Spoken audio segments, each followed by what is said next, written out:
eventually. The role that role plays in draft.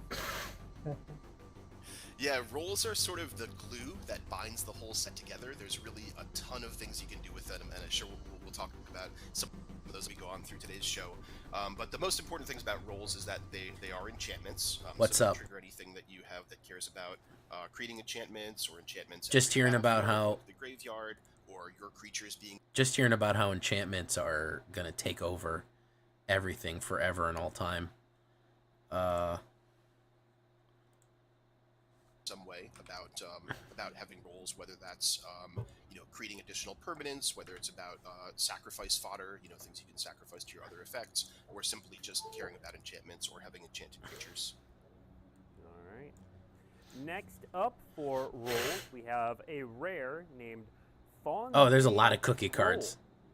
So this is 2, a black and a green for a creature troll. It's a 4/4.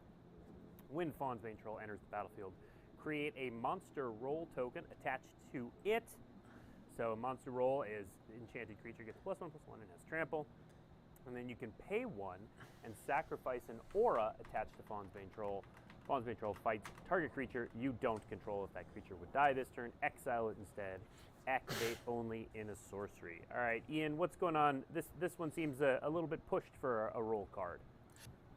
Definitely, at the very least, a limited bomb.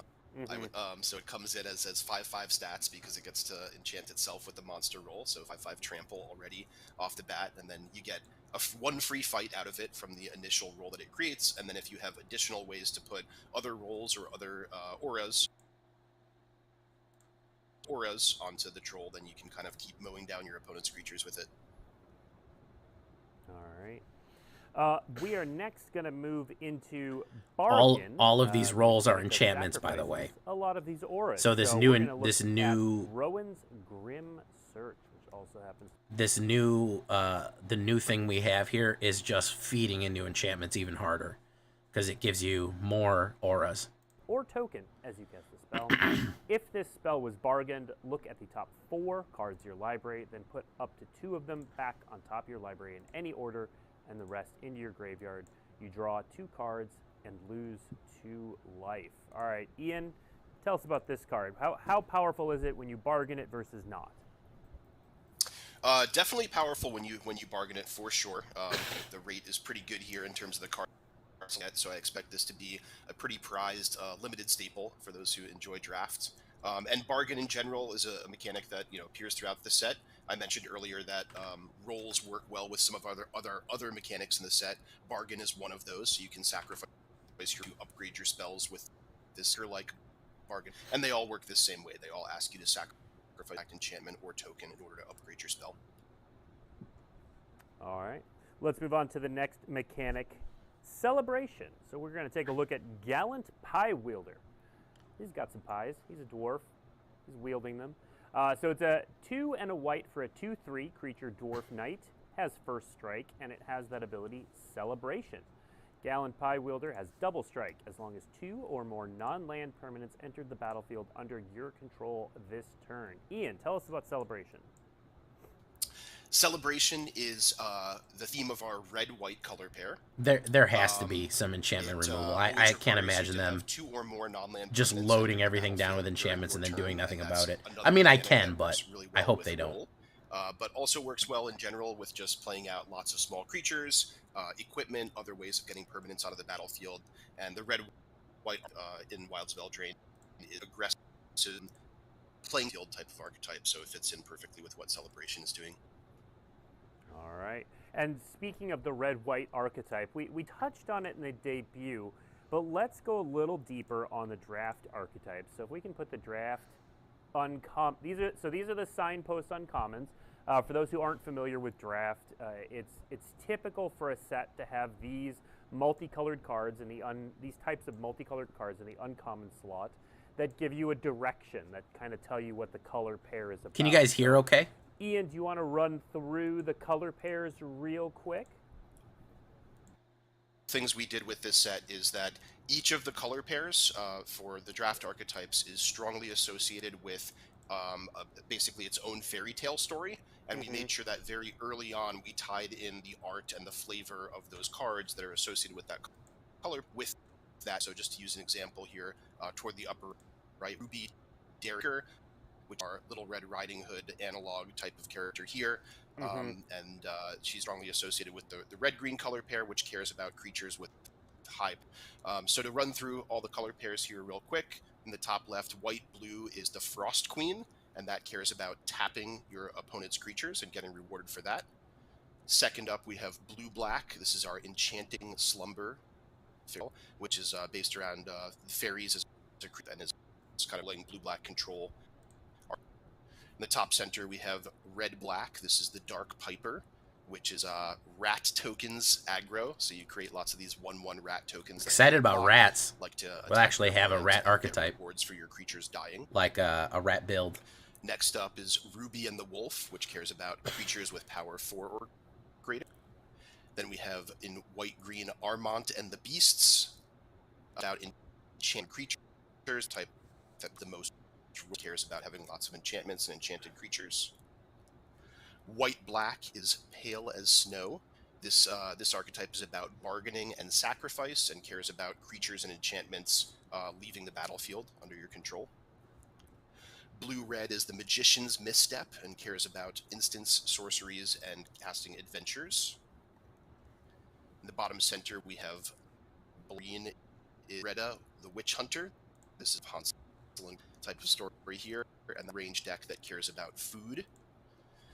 Red-white, as I mentioned earlier, is an aggressive deck that cares about celebration, so having multiple permanents enter the battlefield under your control each turn and being very aggressive. And then green and blue is the Kingdom of Storms. It's sort of our Jack and the Beanstalk type of fairy tale here. And that's into big spells that cost mana value 5 or greater. All right.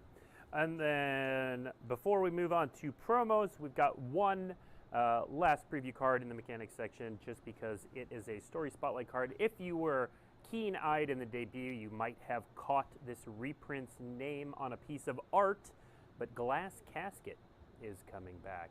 Well, that makes sense. Remember this card, it's 1 and a white for an artifact. When Glass Casket enters the battlefield, exile target creature and opponent controls. More exile, guys. More white exile. We needed that in the game. I feel like update on the art. Feel like it wasn't enough yet. Wasn't really enough white exile in the game, especially against creatures. So we reprinted this to make sure that we were really getting our fill. Saw good amount of play back in the day. All right, let's move on to the promos and start talking about the promos that you can get with Wilds of Eldraine. We're going to start with the Buy-a-Box, which is an exciting new Wrath variant called Expel the Interlopers. So again, this is the Buy-a-Box. The Buy-a-Box. Oh, look at this. Hold on. Right. Another board wipe. Wow. Another white board wipe. I'm really happy we're coming back into some of this builds right here because I feel like this is another type of card type that's just been neglected. Yeah, pretty good. Yeah, mid-range is just out of control right now, and it's way too easy to run creature decks, so we obviously needed these. This is a lot more in line with kind of like the Enchanted Tales art in the set, where the colors are a little more kind of primary, and there's a lot of purple in those cards too. Yeah, it's just a really like different take. The light's different. The characters are from different perspectives. It's pretty fun. I'm so excited about the design of the witches in this set, the visual design of them, because they're such elegant divas in the way that they dress, but then they still live in witches' hovels and fairy forests. It's pretty cool. All right, let's take a look at the next promo, which is Lich Knight's Conquest, which is the bundle promo. Yes, here we go. I'm going to read this real quick, and then I want to talk about that art on the right, Sarah. So Lich Knight's Conquest is 4 and I'm actually excited for this card. Sacrifice any number of artifacts, enchantments, and or tokens, all of which you have lying around in Wilds of Eldraine. Return that many creature cards from your graveyard to the battlefield. Yeah, Sarah. So not to knock the art on the left, which is As we know, fantastic. also I'm Reanimator really has intrigued not to gotten hear very about much. The bundle art. Reanimator's also been something that's hasn't been seen very much. Turn 5 Reanimator, being able to pull your whole graveyard out. That is another rare flower these days in Standard. Alternate version is really like an exciting, very, very different perspective on the sorcery of this card. And it's so fun to, like, you have the full-size knights and they're riding through the scary forest, and that's, like you said, it's really effective and beautiful. But then the other card is really like focusing on that moment of impact and like the scariness and the kind of style of the Lich's magic. Yeah. And Ian, that first line is very familiar. That's the text of Bargain. Talk about how this card came about and what it's meant to do. Yeah, like you said, Blake, this is very thematic to the bargain mechanic. It's sort of like a mass bargain. You can bargain multiple times with this card. We just thought that's a twist. This is kind of a one-off card. It's the only one that way in particular, with being able to sacrifice multiple things to get multiple effects here. And in general, we just thought this was a really cool build around. We had a lot of fun play testing with it internally. There's a lot of neat things you can do. I like it in with, Orzhov tokens. Food or roll. Orzhov tokens, you put a lot of token creatures, maybe some self-mill, and then you can sacrifice 5 or 6 tokens. Creature card, just 1/1 humans or something. All right, our next promo card, very thematic name, Stroke of Midnight. So for 2 and a white, you get an instant that destroys target non-land permanent.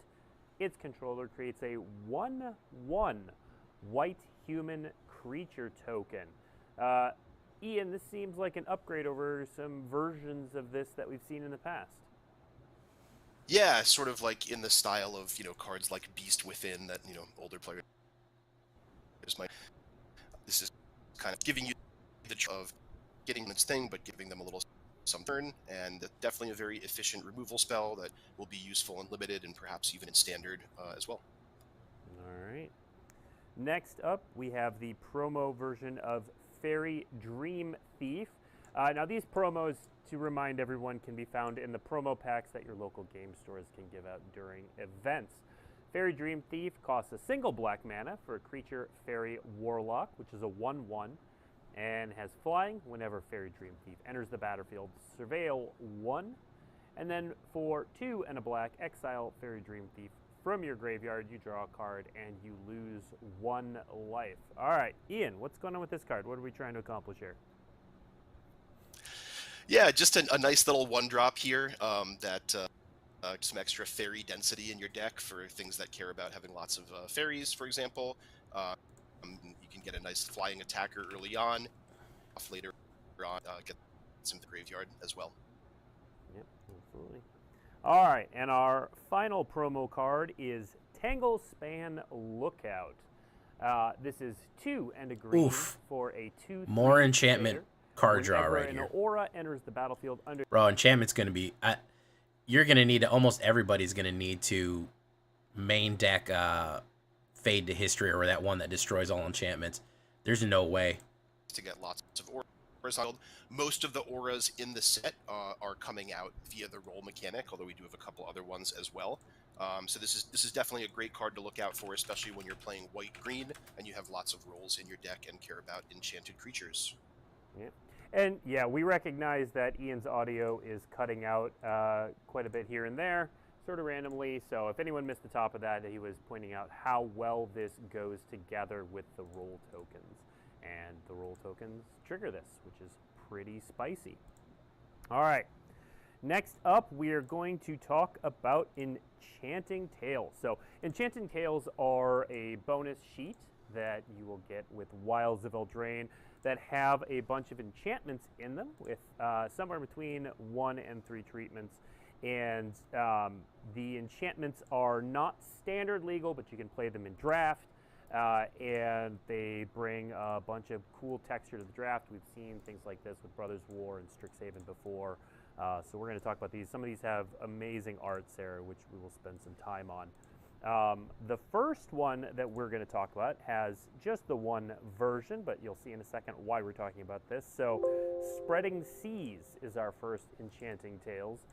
Before we talk about the art, Sarah, I'm going to note that, so like we've done in the past for Strixhaven, for Brothers War, some of the Enchanting Tales are going to be banned in Historic on day 1 on Magic the Gathering Arena. Wow. Spreading Seas, believe it or not, is one of them. So ban on Arena day 1. There are going to be 6 total Enchanting Tales cards banned in Historic on day 1.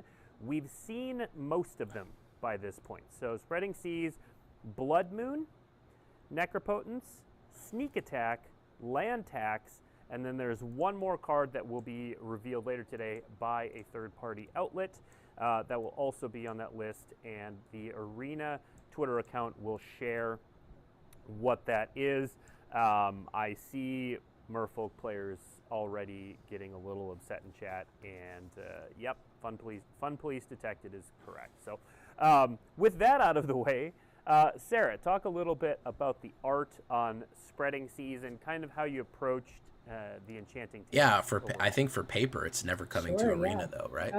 So our goal here, or our inspiration, was mid-century kind of background art from classic animated films. And what that means is that this art style, shapes are really important. Shapes and lines and composition. So you'll see in all of these cards that kind of the first thing that the artists are doing is the trees are like a solid kind of flat, very considered shape.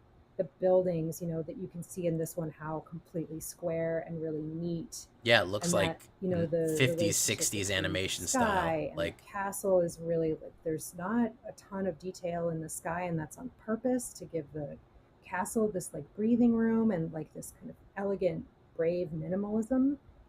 The frames are a really exciting part of this series as well. We designed these custom frames in-house. Our illustrator, Dalton Pencarigna, did them all, and we have different versions for each color, and you can see even within each color frame, on the bottom sides there, it speaks to the mana character. So they all have a slightly different. You saw Besotted Knight, I assume, Cookies. Differences like medieval tapestries, which I think is something of a visual motif. Like and subscribe. Relates to Stonks up. To like tales. They're of literally knights, doing dragons. Kind of classic. He just. I was you're gonna say just like me for real. And in the top left of the card, you see that the frame kind of curves down to the left. This is our way to kind of like evoke like a storybook or a decorative drop capital letter from an illustrated manuscript. We're really excited about these frames, and the artists worked really hard to, incorporate the color within their work with the specific colors of the frame. So there's a lot of harmony there. Mm-hmm. Yeah. Not even any pretext. Just hey, I'm trying to look at this wolf monster. I'm trying to get in it. So let's take a look at our next one, which is Bitter Blossom. This is not going to come as a surprise in a set with fairies throughout it. One thing I will point out is I know Mark Rosewater shared and some others have talked about the fact that the word tribal is we're moving away from it and we're moving to a different word. We've been using typal sort of internally. That's not what the final public word will be, but this Bitter Blossom went to print after that change, so this will probably be the last place that you see tribal used on a card. But Bitter Blossom, really powerful card. I still remember my first Lorwyn draft being opening one of these and being past one as well, and then immediately winning the draft very easily. But I want to talk about the art first, Sarah, because these have two very distinct styles, yet they're both Bitter Blossom and they're both very cool. Mm-hmm. Yeah, so we work with a Japanese art agency called Kogodo that helps us with the commissioning the anime art because they've been around for 100 years. They're specialists in working with the best anime style artists in Japan. And I think that with the two of these together, you can really especially kind of see how aggressive the style of the Enchanted Tales art is, right? If you look at the fairy's little tiny feet. I mean, we know those are feet. We can see those are legs, but almost those shapes are so strange. They're almost like abstract shapes of feet. Of course, the artist Serena Malian did an amazing job of like tucking that little fairy inside that flower. And then, you know, the anime version like has so much expressiveness, that little line of drool coming down from their face, like their little tousled hair, and the beautiful kind of still like enchanted sleep dripping off the edges of the flower petals. Yeah, it's pretty exciting to have both of these as an option. And let's look at our third one. We'll talk about the art for that, and then we'll go back to Ian to talk about the role of these in draft. But this is a card near and dear to my heart. That pun is intended. Let's see, Defense of the Heart. 3 and a green for an enchantment that says at the beginning of your Hey, what's up, Danilo? 3 or more creatures. Sacrifice. We're watching the premiere of a bunch of ELDRAINE cards right now. Sarah, again, 2 very distinct styles on these 2 versions of the same card.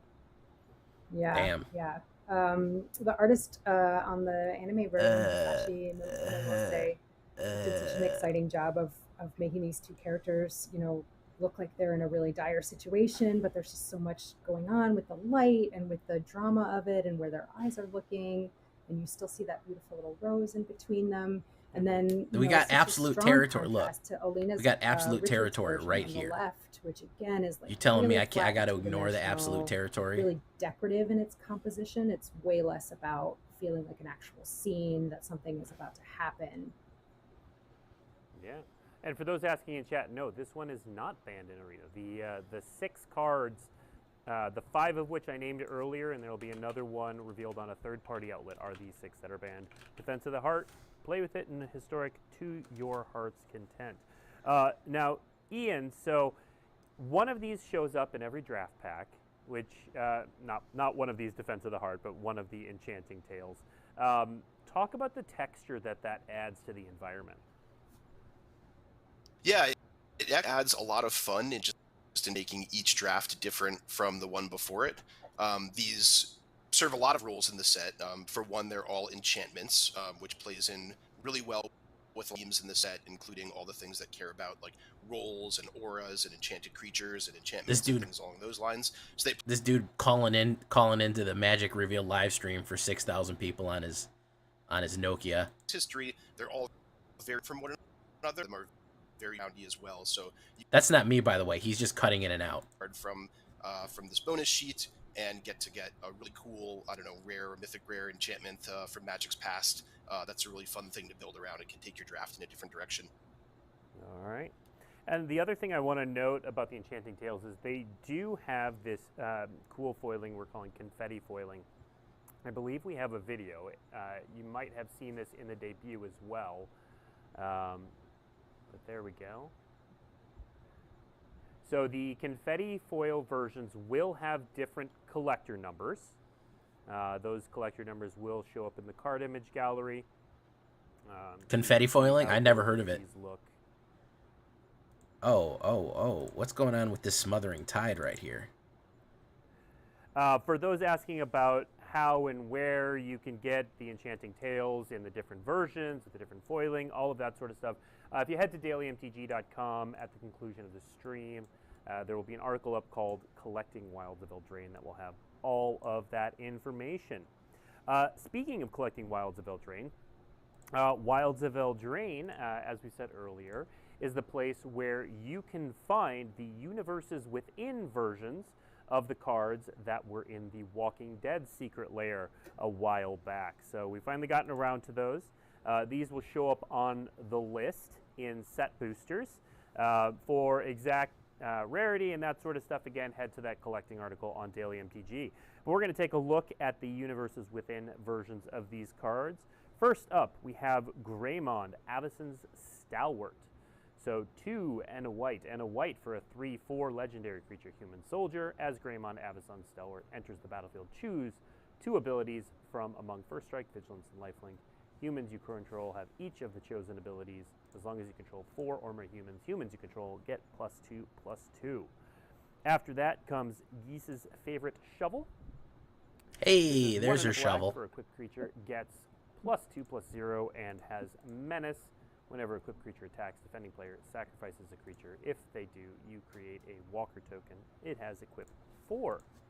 Next up, we have Enkira, Hostile Scavenger. 3. A black None of these are 3. coming to Arena. Enkira, Hostile Scavenger enters the battlefield. Create 2 walker tokens.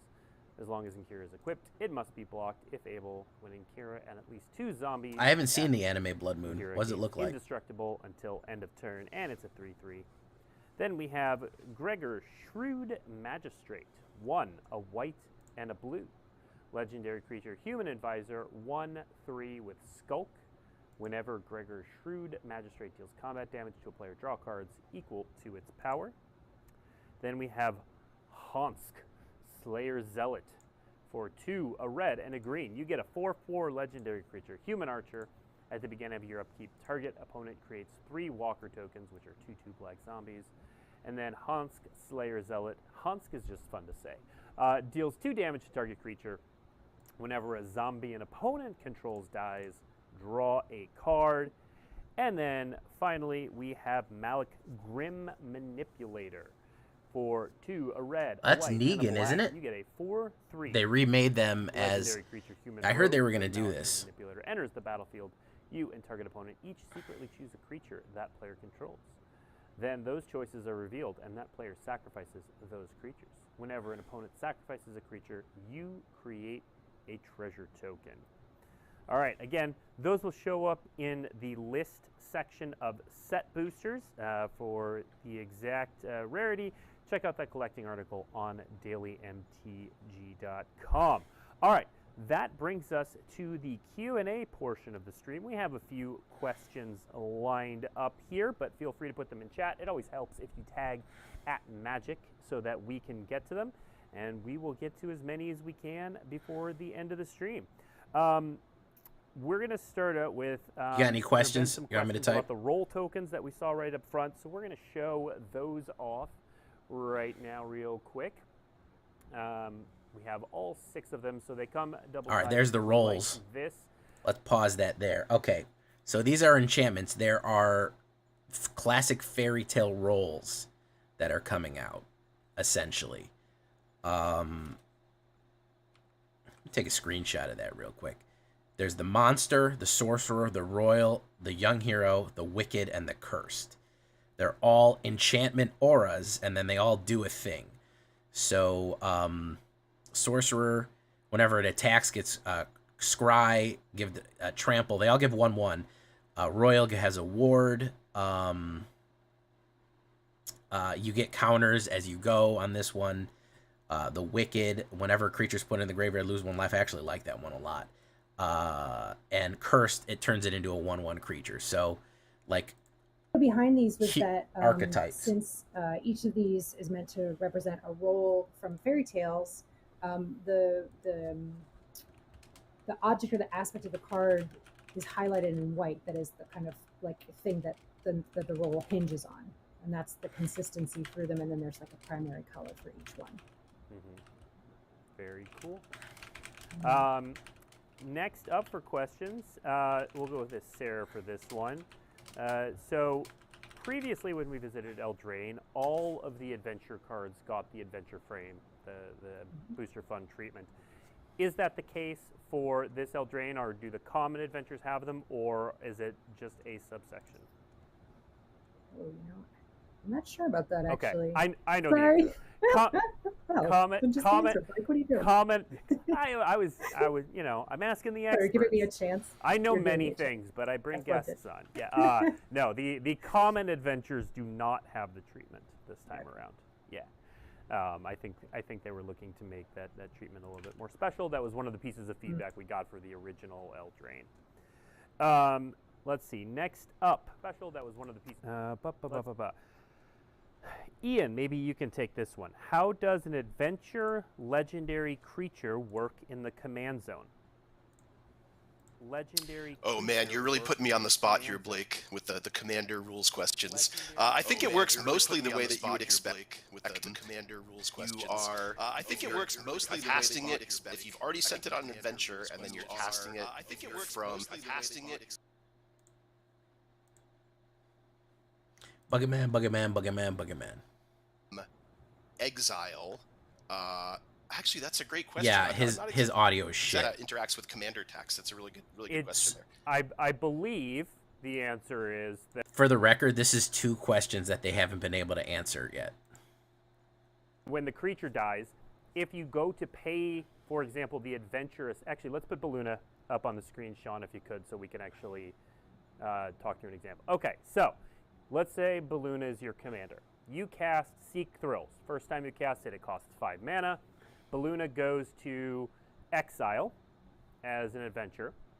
You can then cast it from the exile zone for 3 mana. Commander text does not apply at that point because it has not gone to the command zone. Balloona then dies, changes zones, whatever. You send it back to the command zone. If you now want to cast Seek Thrills, it's going to cost you 7 mana. If you want to cast Balloona from the command zone, it's going to cost you 5. However, if you cast Seek Thrills for 7 mana, put Balloona in the adventure exile zone, it'll then only cost 3. I am not a rules manager. That may not be exactly correct, but I believe that is how that works. You're right, Blake. Did a good job explaining that, right? So it's Great. if you're casting it after it's already been on an adventure, you can avoid the commander text, but either way, you'll have to pay the commander tax to either cast it from your command zone straight up or to get it into the exile zone by casting the adventure. Yep, absolutely. All right, next up, let's see. Can I run Greymond and Rick Grimes in my commander deck since they have different names? No. So the way that the universes within cards work is that there's an indicator in the lower left that says the collector number equals the secret layer number, which indicates that they are the same card. So if you have Greymond and Rick Grimes, you can only run one of them in their commander deck. For all intents and purposes, as far as the game rules are concerned, they are the same card. Sarah, question for you. How does the Greymond art Dream. team So, decide the hey, different what's up, numbers of Ethereos art Prime? treatment Welcome. a card He is the official Magic the really good. Gathering version of Rick Grimes, stalwart leader from the Walking Dead Secret Lair. So he's the official kind of version that's not Walking. And story highlights have something to do with it. It kind of just depends set to set, what we're feeling like has the most resonance. He said intents and porpoises. So it's camping dolphins. Strong roots in like fairy tale and storytelling. We went really wild with it doing that whole bonus sheet. So it really just kind of, it's part of the development of each set of like how much resonance there is. All right. Next question. Let's see. Where'd it go? It was a question about whether the anime versions of Enchanted Tales are only on Mythics. The answer is no. They are mostly on the Mythics, but there are some rares that have anime and confetti foil versions. I will say that all anime versions have a confetti foil version as well. There are, let me get the count here real quick, 20 cards that get the anime and confetti foil treatment. So that one's that. Let's see, next question. How many different Enchanting Tales cards are there? Great. There are 20 that get the anime treatment. I guess I might as well just finish that out and talk about how many there are overall. And the answer to that MTG Goldfish 64. rating with a par Saffron Olive coming in with 452 people. Well done. I happen to have the list up in front of me. So, yeah, Sure. 63.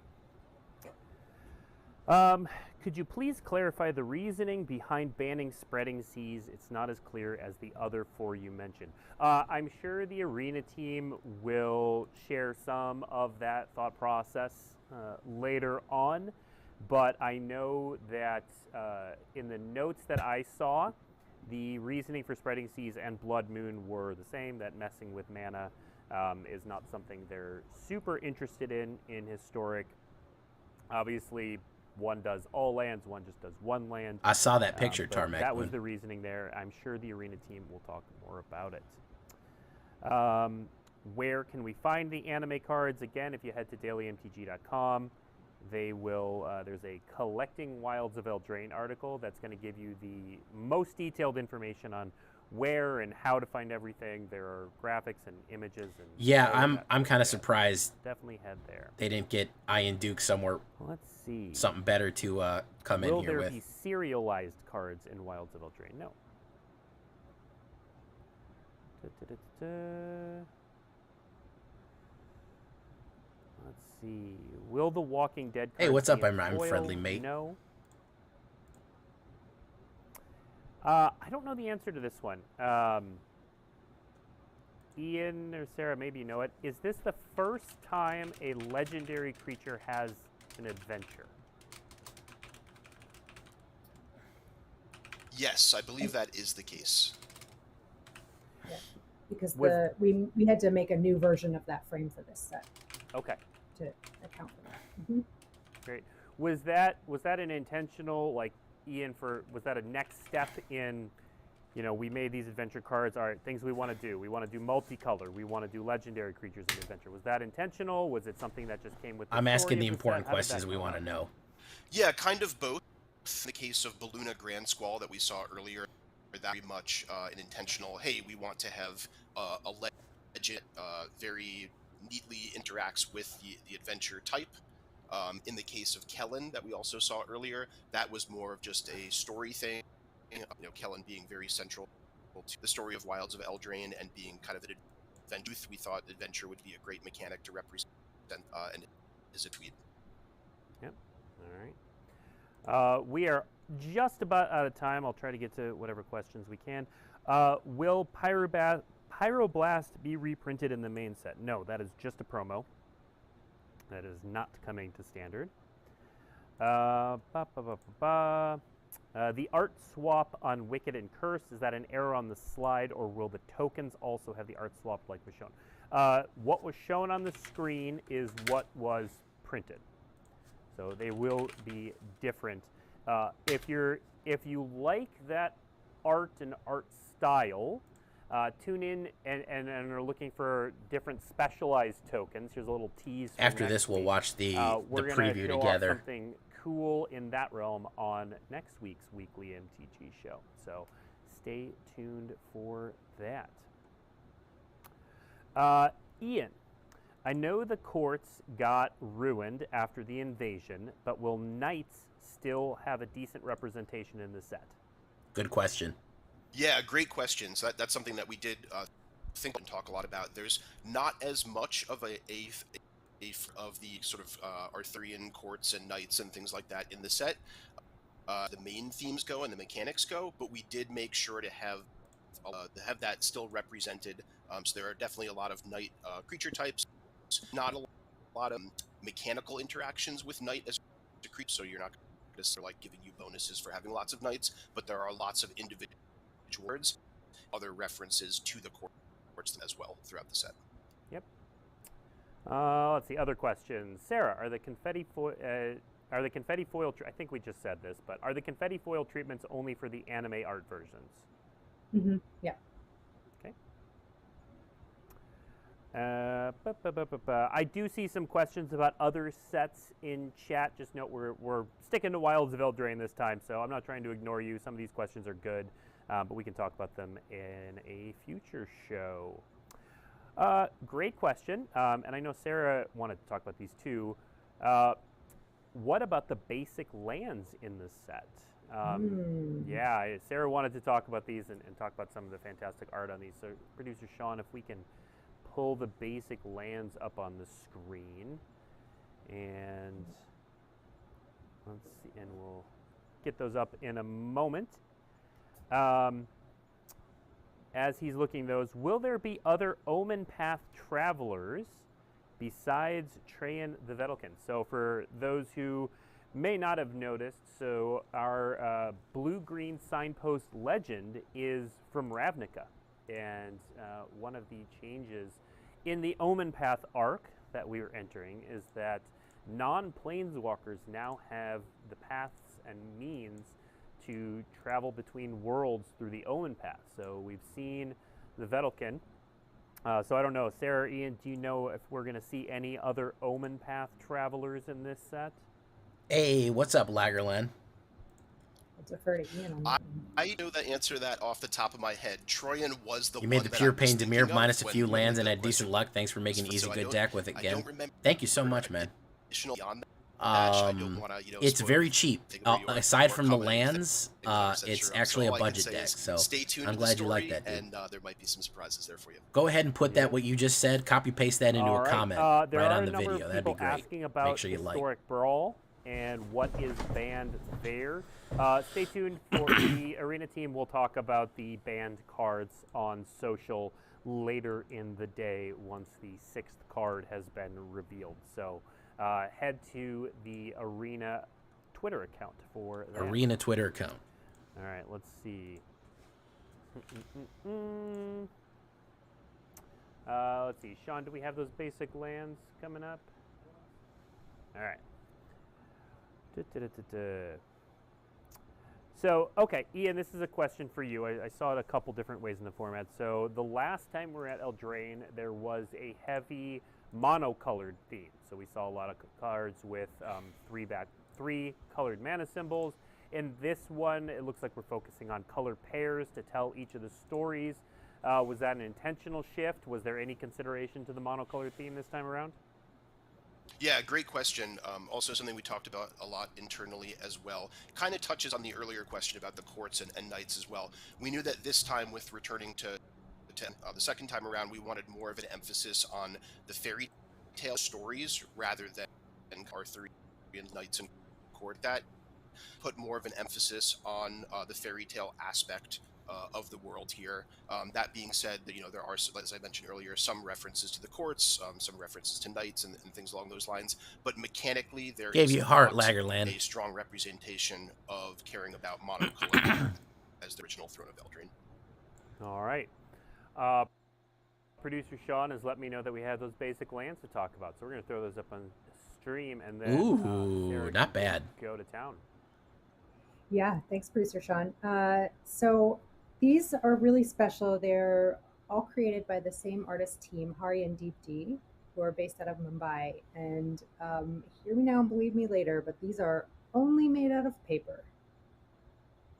They build boxes, essentially, and they layer paper, like Shadowbox style. And then they light it very, very, very carefully. And then they photograph it. And that's how they get these images. It's really hard to believe. The more you zoom in, it gets even harder to believe that that's how they produce these, because they're so intricate and there's so much depth to them. They're just absolutely magical.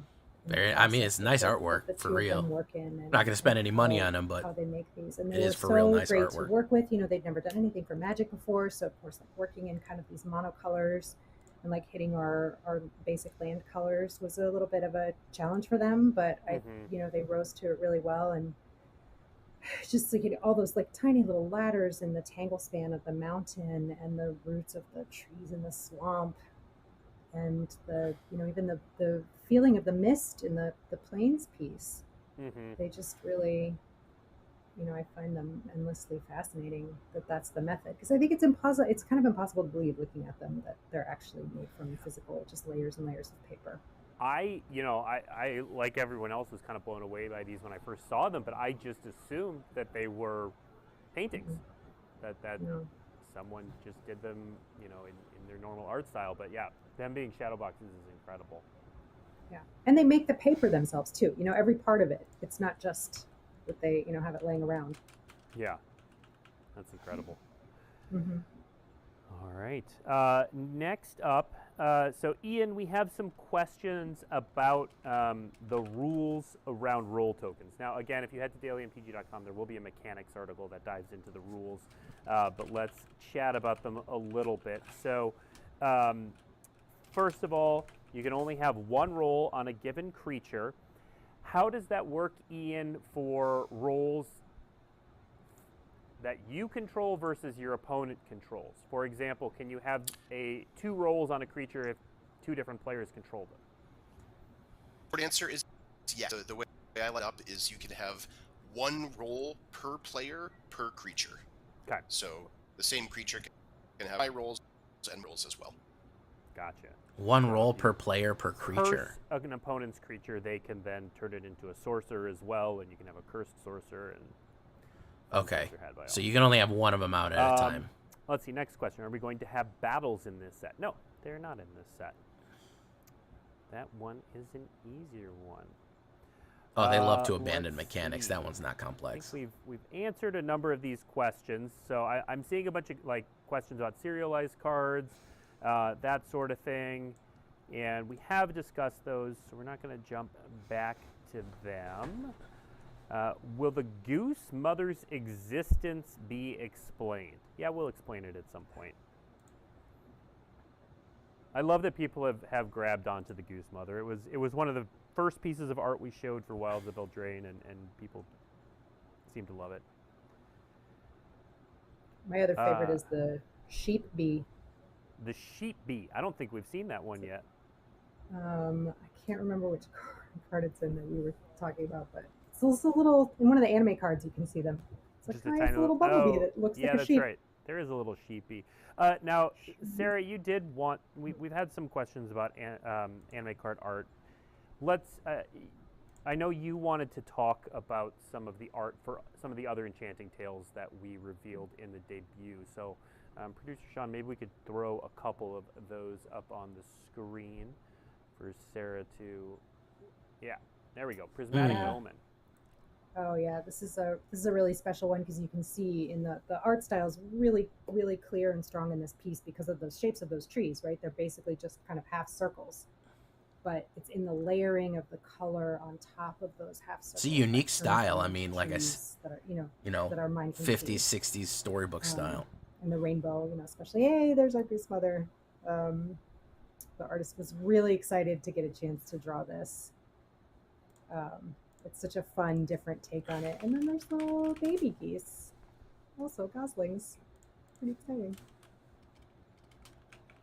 Yeah, and here's some knights, aggravated assault. This piece in particular, I really love what the artist did with the sky. There's so much movement in this piece. They are charging forward, but then you can see those the lines, the white lines in the sky. That's not a thing in life, but it just makes the piece feel so stylized and so beautiful and so considered. Ristic Study. Ristic Study. Classic card. Mermaid. I think I have the original printing of that somewhere. In her little book. This is such a beautiful piece of art by Serena Malian. These are all, you can't quite see it maybe on screen, but these are all full art, full vertical art. There's slight transparency in the text box there. Mm-hmm. So behind the text box, there's all kind of little treasures that she's collected in her grotto. Yeah. Related question: will Enchanted Tales and special guests be coming to Arena? So special guests is something we announced for future sets at Gen Con. Different from Enchanting Tales. Enchanting Tales is a bonus sheet. Special guests is a different sort of thing. We'll talk more about special guests as we Greater Oromancy. I haven't seen it. Those, but for Enchanting Tales specifically, yes, they are coming to Arena. Next. Oh, yeah, I see it now. Ian. Oh, I think this is going to be the last question. We are out of time. Ian, there's only one Planeswalker in this set, which is a first for us in a long time. Wow. So it's one Planeswalker versus previous sets, which had usually around 3. Did that affect overall set design in any way? I would say not overall set design as a whole, but it did mean that we put special care into the one Planeswalker card we have in the set, and it is a rather unique one, is what I will leave it at for now. Yeah. Only one Planeswalker. Right. That's kind of good news. That is our time. I want to first of all thank Sarah and Ian for coming on the stream and talking about Wilds of Eldraine. Wilds of Eldraine previews are running today through next week. We'll have the full card image gallery on the 24th. That's a slight shift from what we talked about earlier with it going up on the 25th. We moved it up to the 24th. So look for the full card image gallery then. If you're looking for more details about anything that we talked about on this stream in the debut, head to dailymtg.com. We'll have a collecting article. There's mechanics. There's all kinds of detailed information there for anyone who wants to run through all of that. Otherwise, look for more previews all throughout the internet. You can look at the Wilds of Eldraine Where to Find article for a list of outlets that will be previewing stuff. See, on the certain days. full is on the So check that out. 24th. Otherwise, So I've been we'll Blake probably Rasmussen, get early and access. Thank you for joining us. We will see you next week. 28, 29, I would guess. So 2 weeks probably till early access.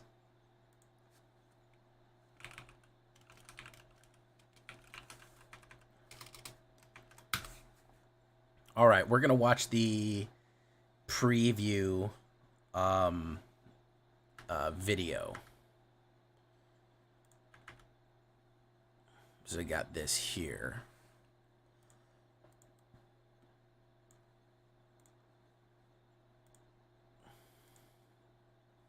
All right, so this is the actual preview video that's going to reveal some more cards here, and I'm going to stop it and react.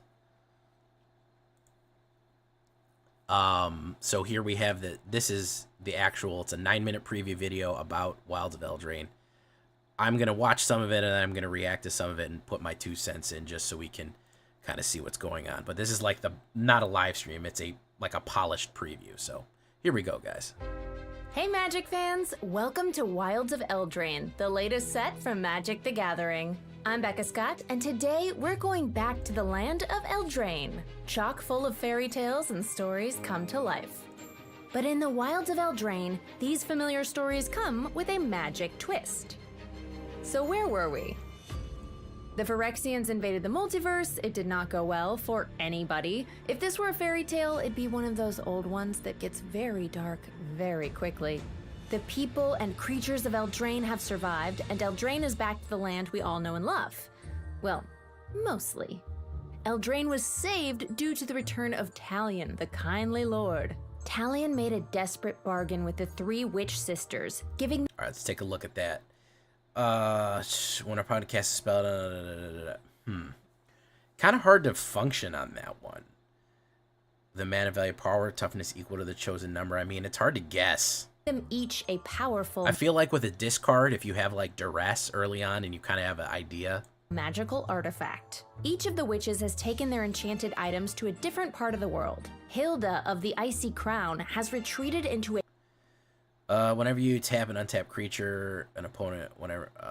So, tapping your opponent's creatures, you pay an extra 1 and you can do something. Little strange, but okay. A wintry kingdom to be alone. Although she isn't as alone as she thinks. Agatha of the Vile Cauldron uses her gift to activated abilities of creatures you cost X less to activate, where X is the power and toughness. Okay, that's not bad for an activated creature ability. I don't know how useful it's going to be overall, but a little bit more value there for only a 2-drop 1/1. Consume the essence of anyone unlucky enough to end up in her pot.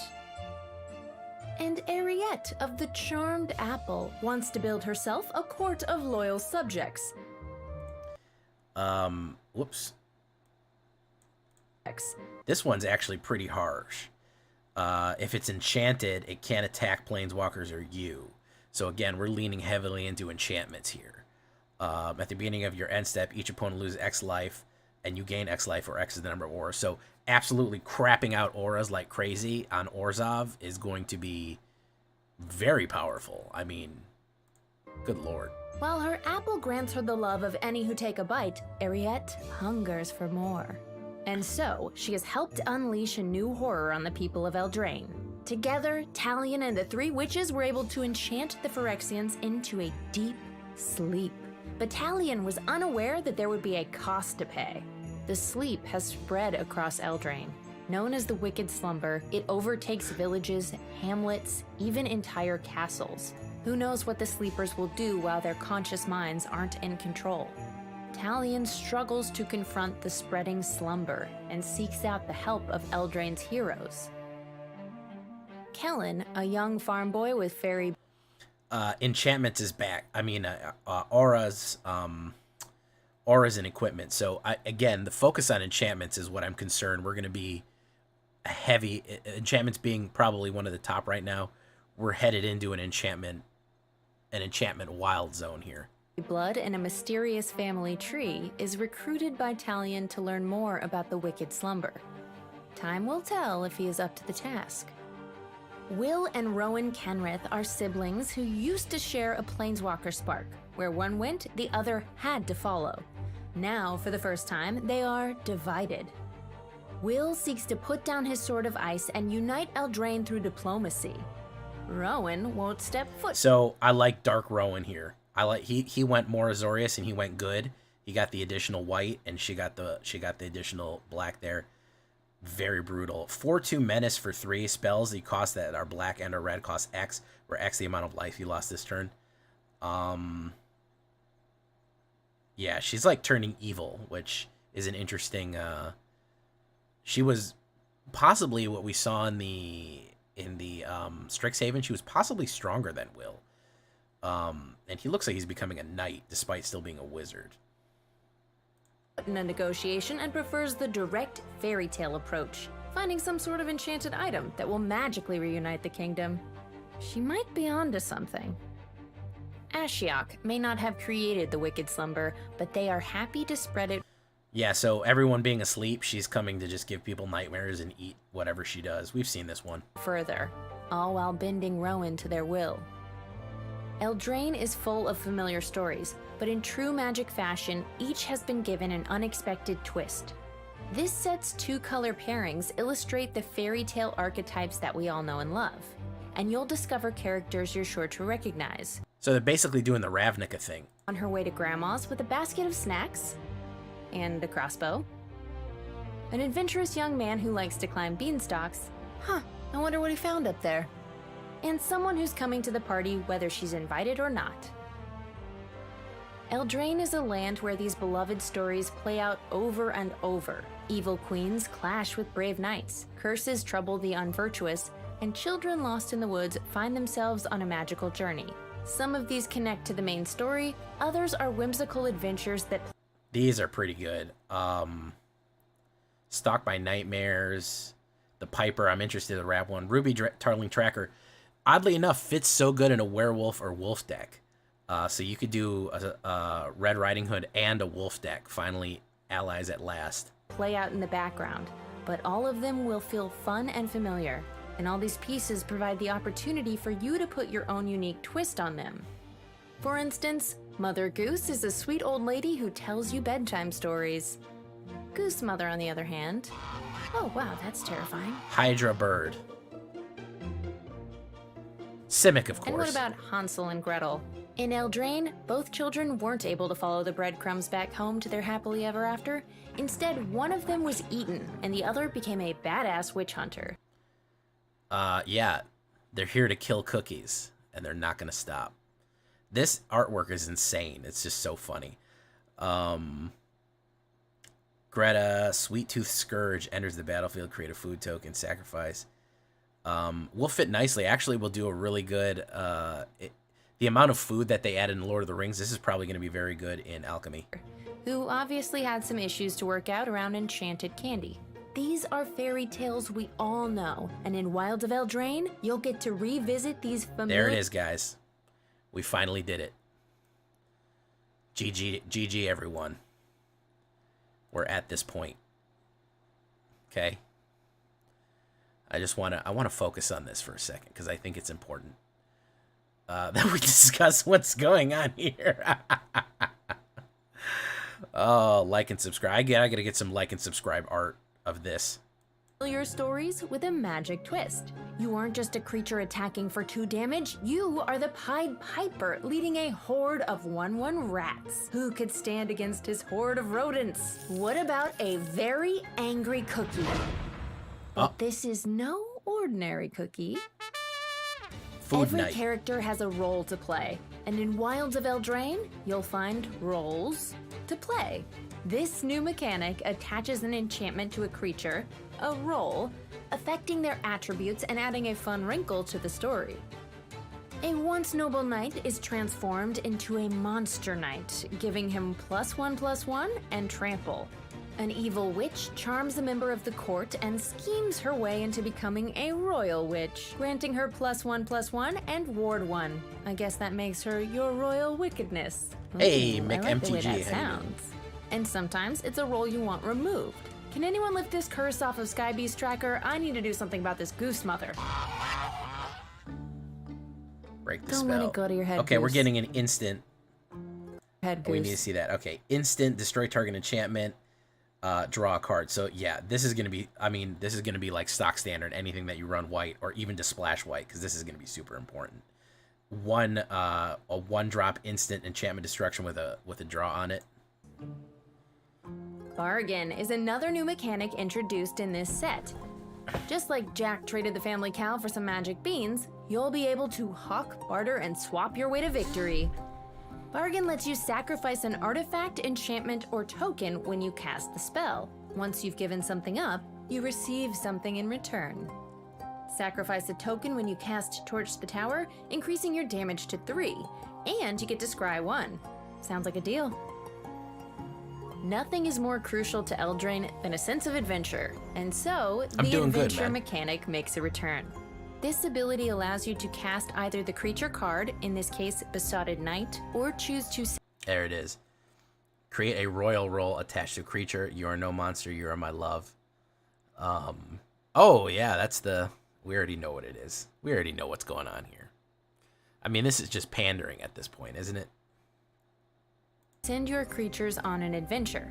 If you choose to activate Betroth the Beast, you get to create a royal roll token, giving your target +1/+1 and ward 1. Your adventure is then sent into exile, but can later return as its creature card to complete the quest. Perfect, another successful adventure. And in this set, look for 2-color adventures. Oh yeah, of course that dragon makes treasure. I like this guy a lot. I like this guy. Flying, a 4/4 flying trample. When it attacks, it creates a treasure token. We already had something like that called Goldspan Dragon, and it was fucking busted. The fact that on turn 3 you can open up with Expensive Taste, going into a turn 4 on a Rakdos, this guy's gonna be an issue. He's gonna be a bad issue. Sagas are also back. What better mechanic to use in Eldraine than one that allows you to tell a story? This saga features the 3 blind mice. Oh great, now that song is stuck in my head. This set also has a commander deck centered around roles, Virtue and Valor. A green-white deck, it enables you to step seamlessly into any role. And if you'd like to join the court of Talion the Kindly Lord yourself, we have Fey Dominion, a commander deck focused on allowing you to find... Actually interested in a Dimir Fey. I kind of like the idea. Especially when it's draw cards. I do actually like these. With Sheoldred, it's going to be probably pretty powerful. Definitely something I'm going to be looking into. Plus, I mean, come on. Come on. Come on. What are we talking? What's up, baby? What are you doing? Finally play as the wild and bewitching Fae. Fairy tales are known for their lush illustrations, and Wilds of Eldraine is no exception, with a huge variety of gorgeous treatments and alternate art. Behold, the enchanting tales. These top enchantments are presented here in beautiful storybook style. You've Not played coming them, to Arena, you've by the way. loved them, but you've never seen them like this. They'll be a dream to collect and play, but a nightmare for your opponents. Some of these enchanting tales also have captivating anime borderless versions. Oh, there we go. The Moth Girl. This looks like a Pokemon card. Let's be honest. This looks like a straight up Pokemon card. I'm sorry, is that a lamb bumblebee? Oh, Kindred Discovery gets... Polluted Bonds. Wow. So we got weebs and furries getting the pandering right here, right now. Not that there's anything wrong with that. I want to point that out, but so romantic.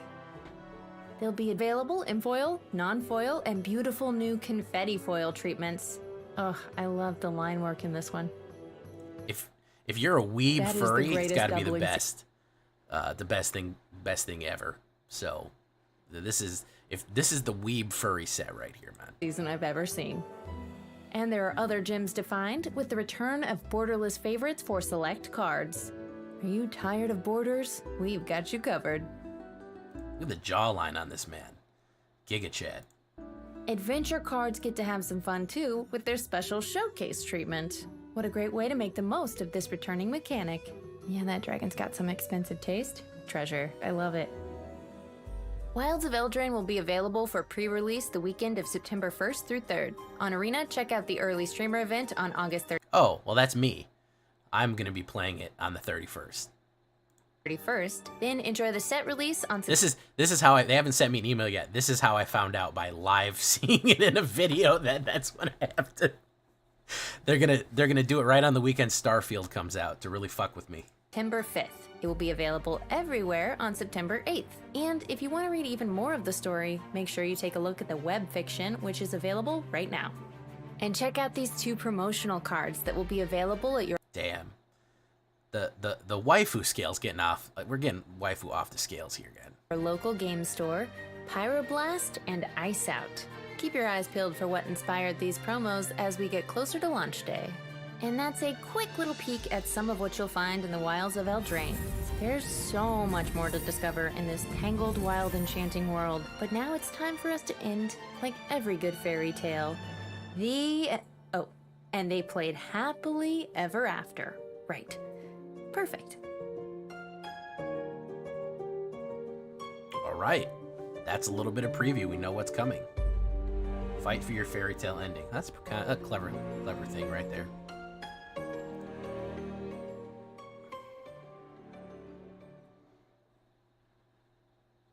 All right, guys. Release of my